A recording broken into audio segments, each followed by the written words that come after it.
The sound of horses clattering against cobblestone echoed through the ancient arches of Westminster Abbey. Under a sky too still to be natural, the golden carriage arrived like a gilded spectre from another time. It slowed, deliberate and rehearsed, beneath the gaze of thousands lined along barricades and millions more watching from behind glowing screens across the globe. And inside, she waited. Queen Camilla, adorned in ivory silk that shimmered like moonlight against the stone-gray gloom of the abbey, adjusted her gloves with the meticulous precision of a woman who had mastered the art of waiting. Not just for a few years, but for an eternity measured in shame, scorn, and strategic silence. Her every movement was rehearsed, yet not robotic. It carried the weary grace of someone who had fought 1,000 invisible battles and had chosen, time and again, to endure rather than resist. The diamonds atop her head glistened with the fire of old empires, historic, priceless, unapologetically bold. But they sat on her scalp like a burden more than a blessing. The crown, once belonging to Queen Mary, had been repurposed, adjusted, and refined, just as Camilla herself had been. Polished for presentation, modified for palatability. But history has a way of clinging to things, and no matter how the gems sparkled, they could not outshine the ghosts nestled in their shadows. As she descended from the golden carriage, her shoes touched the ancient stones with a ghost-like tread. The moment should have belonged to someone else. Everyone knew it. The roar from the crowd was controlled, appropriate, but lacking electricity. A forced standing ovation for a role nobody asked her to play. It was the applause given out of protocol, not passion. And she knew it. Her smile held, but only just, taut at the edges, like an over-tightened bowstring threatening to snap. Her expression, from afar, was nearly regal, calm, composed. But up close, if one were allowed that proximity, you would see something else flicker in her eyes. Not fear, not joy, but awareness. An alertness forged over decades of being watched, dissected, hated. She felt the eyes of millions, not just today, but every day before this one. Judging, measuring, never forgetting, and above all, never forgiving. This moment, her so-called crowning glory, had not been gifted, it had been seized. And the cost was steep. To the camera lenses of the world's media, it was choreographed perfection. A long arc of redemption finally reaching its climax. A queen crowned, at last. But beyond the carefully curated frames and sanctioned headlines, something colder drifted through the air. A bitterness too ancient to be named. It wasn't just skepticism swirling in the undercurrent, it was contempt, slow burning and unresolved. It didn't scream. It simmered. It curled around the Union Jacks like smoke. It clung to her pearls, her smile, her silence. That's the truth about Queen Camilla. She never had to commit some grand betrayal on live television to earn the public's disdain. She never needed to break rules loudly to provoke outrage. Her very presence was enough. Her story, her trajectory, her unapologetic endurance, it all struck a nerve that never fully healed. Because Camilla's rise was never a fairy tale. She didn't descend from heaven into the arms of a prince, cloaked in naive romance and public adoration. She didn't sparkle beneath the flashbulbs like Diana had. She didn't charm the people with innocence or vulnerability. No. Camilla arrived like a rumor you can't quite shake. A silhouette behind drawn curtains. A voice whispered over the telephone in the middle of the night. She didn't walk through the palace doors. She seeped in through the cracks. There were no trumpets when her name first made headlines. No fairy dust. Just murmurs, scandals, and silence. Camilla Shand, then Parker Bowles, wasn't a symbol of hope. She became, almost overnight, a symbol of something stolen. Something sacred. Something irreplaceable. To many, she was never just the other woman. She was the reason, the fracture, the failure, the living embodiment of everything that had gone wrong in the gilded fairy tale the world so desperately wanted to believe in. to grasp the full magnitude of why Camilla remains so divisive. Even now, with a crown on her head and a scepter within reach, you must go back to the moment when the House of Windsor began to splinter from within. The early 1990s were not just the years of tabloid frenzy. They were the years when illusion died. It started slowly, as things always do in palaces. Tension whispered through hallways. Cold glances at charity events. Two people, Charles and Diana, married in name but estranged in spirit. Behind palace gates, anguish grew like ivy, and the public, hungry for royal romance, watched in confusion as the fairy tale eroded. Then came the interview, the one that turned private agony into global spectacle. Diana sat before the cameras like a queen without a throne. Her voice low, steady, her pain exposed, yet poised. And then, like a dagger through the myth, she said it. There were 3 of us in this marriage, so it was a bit crowded. Those words echoed across continents. They didn't just reveal an affair, they unraveled an institution. Every storybook page the monarchy had presented, of duty, fidelity, unity, turned to ash. And at the center of that inferno stood Camilla.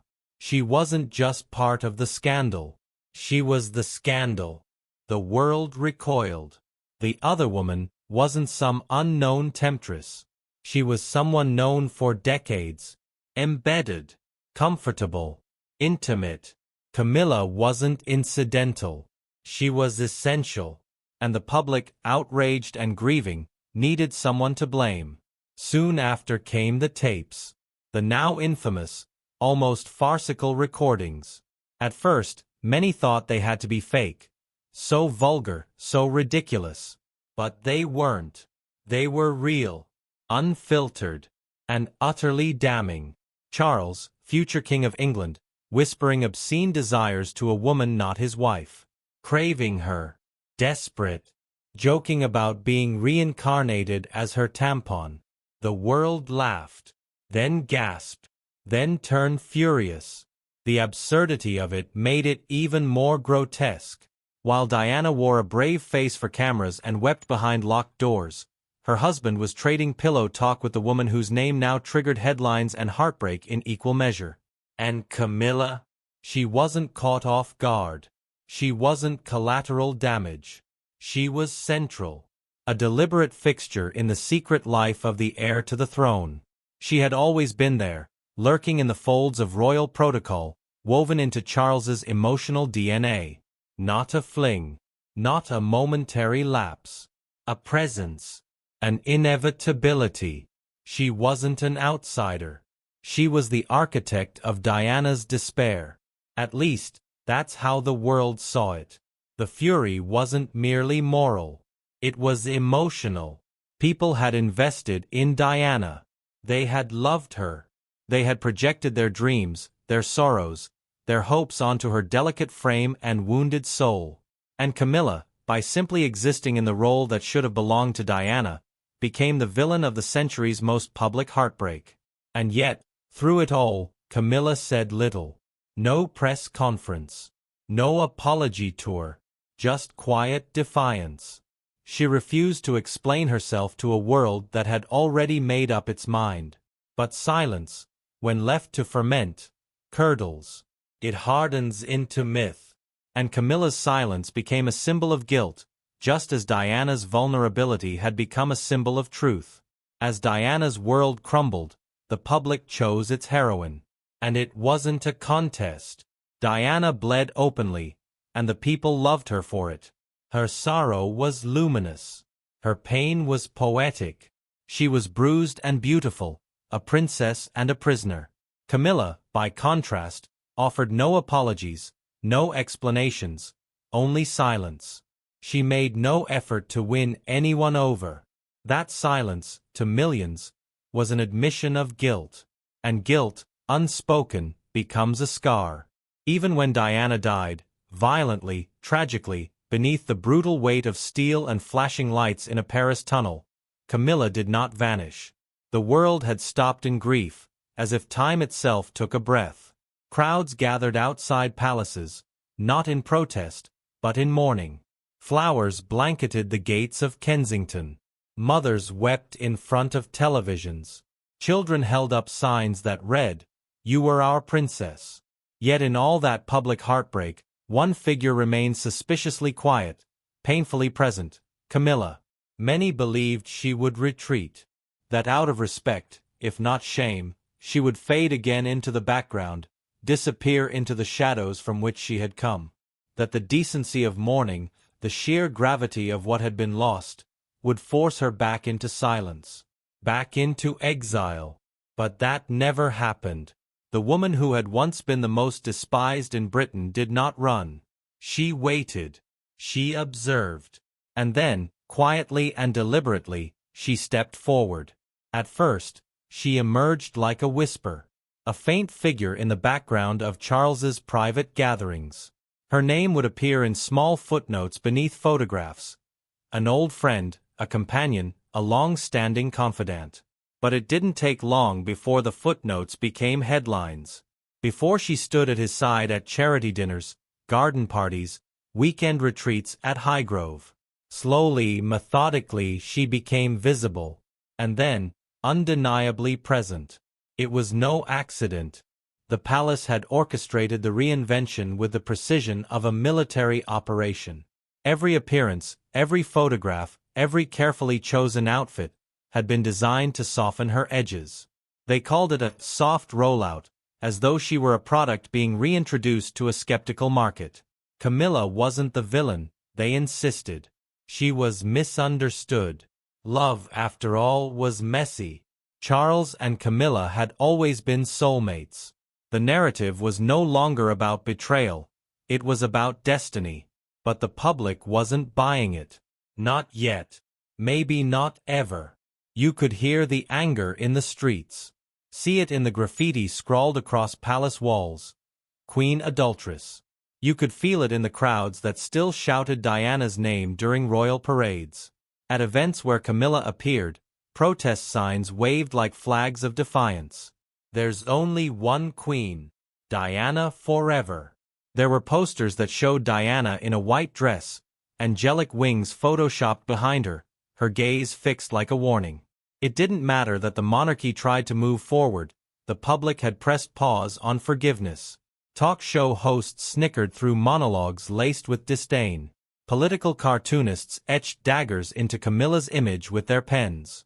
And online, the forums were firestorms. Threads flooded with vitriol. Posts dripping with memories of betrayal. She's still the reason Diana cried. She'll never deserve the crown. History won't be kind. The internet, a permanent archive of public opinion, made one thing clear. Time hadn't healed all wounds. Even within the palace, there was resistance, unspoken but unmistakable.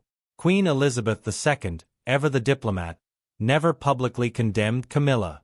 But her actions spoke volumes. For years, she refused to pose with her in official photographs. At royal functions, the seating arrangements were precise and distant. Camilla was tolerated, not embraced.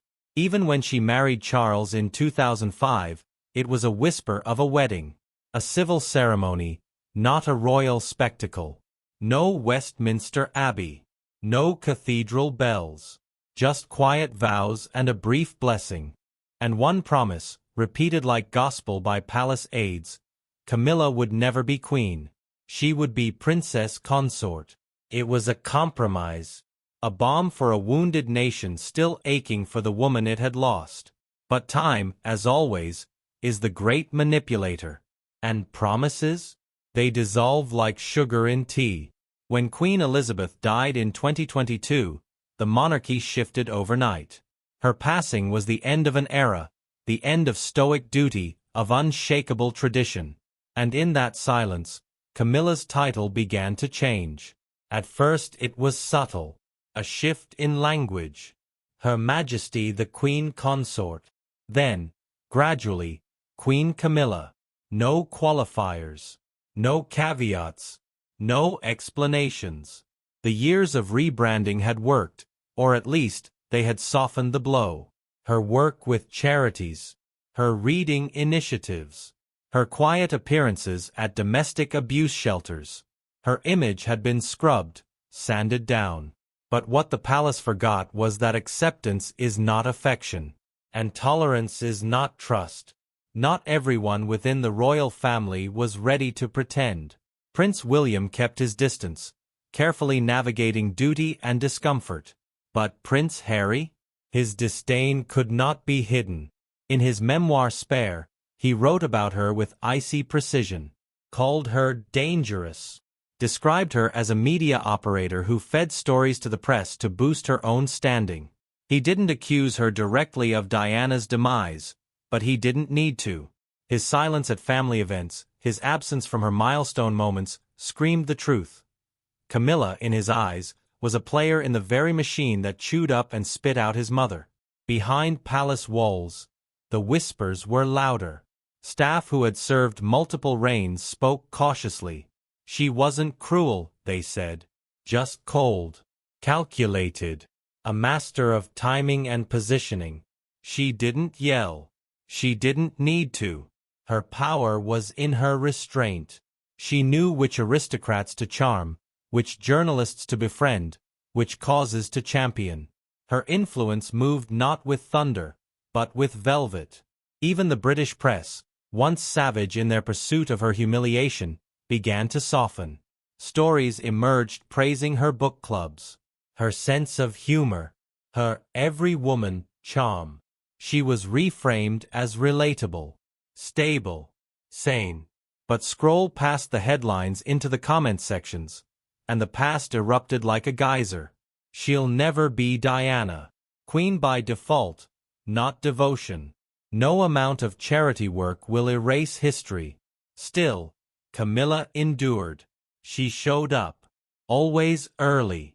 Always poised. At state dinners, she glided in gowns dripping with royal jewels. She unveiled plaques, gave speeches, held hands with cancer patients and school children alike. And yet, no matter how brightly she smiled, the air around her remained chilled. Because the specter of Diana lingered. It hovered in the rooms Camilla entered, in the photos of her standing beside Charles, in the whispers exchanged when her name was announced at formal banquets. Diana was still there, in fashion retrospectives, in charity anniversaries, in the sparkle of her son's eyes. She haunted documentaries and dominated headlines on anniversaries. She was immortalized in candlelight vigils, in Twitter trends, in whispered bedtime stories told to girls who grew up thinking princesses weren't supposed to die young. Diana was everywhere. And yet, Camilla reigned. Not in hearts, but in title. She wore the crown. She sat beside the king. She walked across red carpets rolled out for monarchs. But each time she appeared, the applause was measured. The cheers, polite. The warmth, conditional. She had ascended, yes, but she had not been lifted. Queen Elizabeth had been the nation's anchor. Diana its soul. Camilla was the scar. The evidence of healing, yes, but also of hurt. In every photo of her, there is tension, an invisible pull in her posture, a practiced calm that only those who've weathered storms can wear. She knows. She's always known. That no matter how high she climbs, the crown on her head is not a symbol of love, it's a monument to survival. She smiles, of course. She has to. That's part of the role. But behind that smile, the whispers remain. Not screamed in protests, but murmured in living rooms, typed on forums, shared in secret glances between mothers and daughters. Camilla reigns. Yes. But in a palace lined with ghosts. And one ghost, more radiant, more mourned, more beloved than any crown, will never leave her side. Diana. She has survived everything. The hate, the scandal, the shame. And yet, she remains the most controversial woman to ever sit beside a British king. Not because of what she did, but because of what she replaced. She didn't steal a crown. But she occupies one meant for someone else. And no matter how many crowns she polishes, how many charities she champions, how many grandchildren she embraces, Queen Camilla will always walk in borrowed light. A queen without coronation in the heart. A survivor, but never the storybook's sovereign. A woman who won, but never really arrived. And when her chapter is written in royal history, it will be careful, respectful, and dignified. But in the hearts of millions, her legacy will echo with one haunting truth. She sits on a throne forged in silence, in scandal, and in sorrow. And behind every diamond in her crown, a shadow lingers. A whisper. Eternal. Diana. Like and subscribe the channel for more updates.